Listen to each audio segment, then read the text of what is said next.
요즘 핸드폰을 활용해서 은행 업무 보는 분들 많으시죠? 그래도 간단히 현금이 필요할 때나 결혼식이나 장례식 같은 경조사 때는 은행의 ATM기를 활용해서 현금을 뽑게 되는데요. 저도 오랜만에 지인분 결혼식에 가는데 현금을 뽑아가는 거를 깜빡해가지고 결혼식장 가가지고 현금을 인출하느라고 정신이 없었습니다. 보통 수수료가 비싼 편의점보다는 은행의 ATM기를 이용하시는 경우가 많으실 텐데요. 올해부터 은행 시스템이 바뀌면서 ATM 기기에서 내 마음대로 입출금을 하기가 어려워집니다. 뿐만 아니라 은행 업무에도 많은 변화가 생기는데요. 관련 내용을 모르시면 은행에 가셔서 당황하시고 아까운 시간을 허비하실 수가 있습니다. 오늘은 ATM 기기 현금 입출금 내용뿐만이 아니라 현금 출금, 계좌 개설, 현금 이체까지 변화된 내용을 쉽고 간단하게 알려드릴 테니까요. 반드시 알아두셨다가 당황하지 않고 편안하게 은행 업무 보시기를 바랍니다. 안녕하세요. 똑똑한 정보를 야무지게 챙겨드리는 야무진 새댁입니다. 평소에는 핸드폰으로 은행 업무를 보시다가도 오랜만에 가족들 만나면 자식들이나 손주들 혹은 조카들 용돈 주려고 현금을 준비해 놓게 되시죠. 그럴 때는 은행의 ATM기에서 현금을 뽑거나 또는 은행 창구에서 지폐를 찾는 경우도 있으실 겁니다. 그런데 은행에서 내 마음대로 현금을 뽑을 수 없는 상황이 발생하면 얼마나 당황스러울까요? 당장 이런 불편한 상황이 생길 수도 있는데요. 이제부터는 ATM기기 입출금, 은행 출금, 계좌 개설, 계좌 이체까지 변화된 내용을 알려드리겠습니다.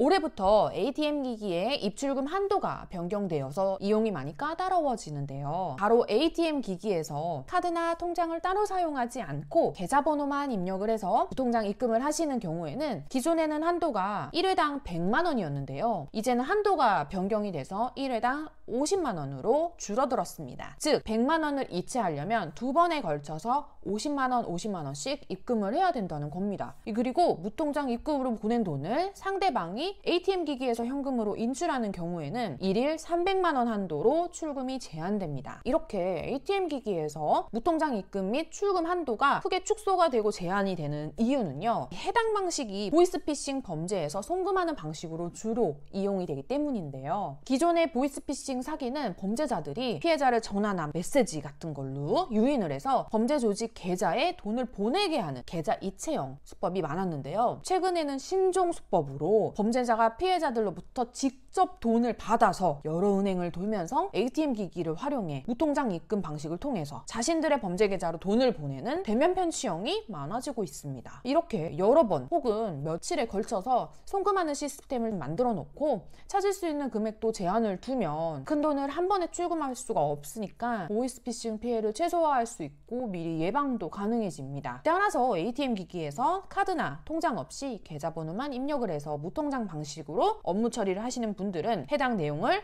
잘 숙지하셔야 되겠습니다.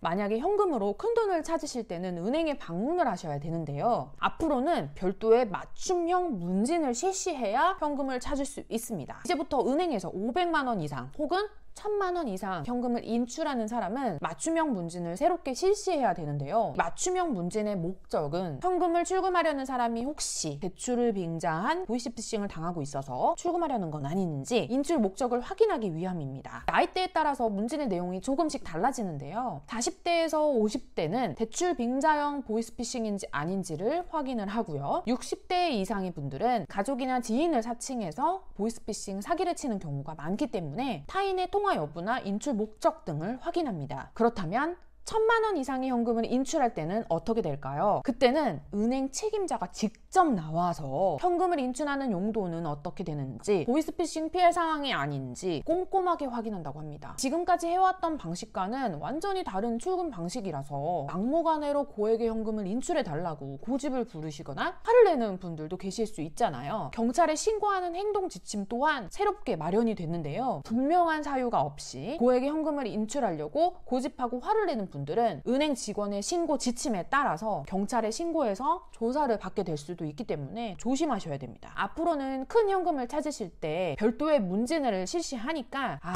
그렇구나 당황하지 마시고 은행 직원의 안내에 따라서 업무 처리를 진행하시면 되겠습니다.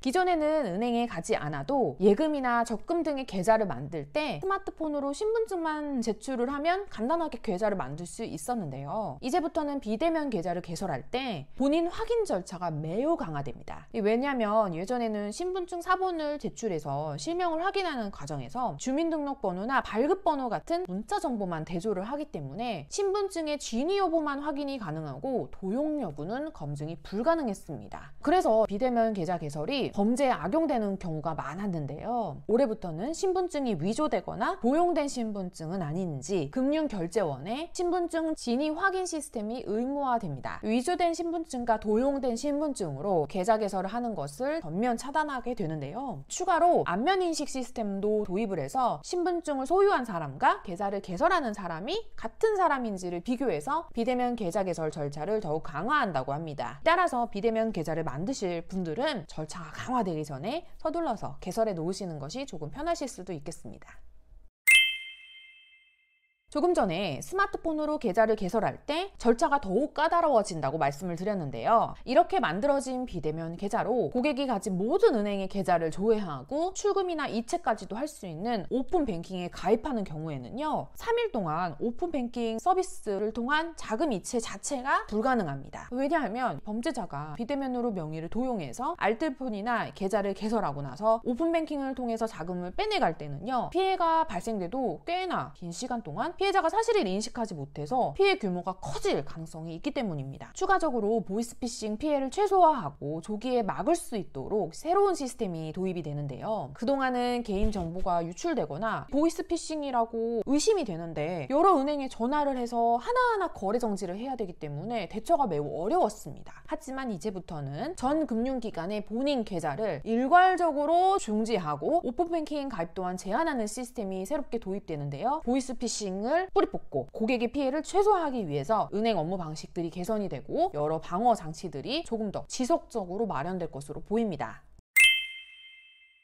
지금까지 말씀드렸던 4가지 내용을 다시 한번 요약 정리해 드릴게요. 첫째, ATM 기기를 이용해서 무통장 입금을 하는 경우에는 1회 이체 한도가 100만 원에서 50만 원으로 축소가 됩니다. 상대방이 무통장 입금으로 보낸 돈을 ATM 기기에서 출금할 때는 1일 한도 300만 원까지만 인출이 가능합니다. 둘째, 은행에서 현금을 500만 원 이상 혹은 1000만 원 이상을 인출할 때 별도의 문진을 실시하고 은행 직원의 상담을 받아야 됩니다. 셋째, 비대면 계좌를 개설할 때는요. 신분증 진위 확인 시스템 그리고 안면인식 시스템이 도입이 됩니다. 넷째, 비대면 계좌로 오픈뱅킹 가입 시에는 3일간 오픈뱅킹 서비스가 제한됩니다. 쌍으로 변경되는 은행의 현금 입출 방법을 알아보았습니다. 개인적으로는 보이스피싱 때문에 괜히 은행 업무 보는 게 조금 번거로워지는 느낌이 있는데요. 이왕 불편해지는 거라면 보이스피싱을 줄이는데 큰 효과가 있었으면 좋겠습니다. 오늘의 내용 참고하셔서 은행 방문하실 때 당황하지 마시고 편안하게 업무 보시기 바라고요. 이 영상이 조금이라도 도움이 되셨다면 구독과 좋아요, 알림 설정까지 부탁드립니다. 그럼 다음에도 똑똑한 정보를 야무지게 챙겨오겠습니다. 여러분 안녕.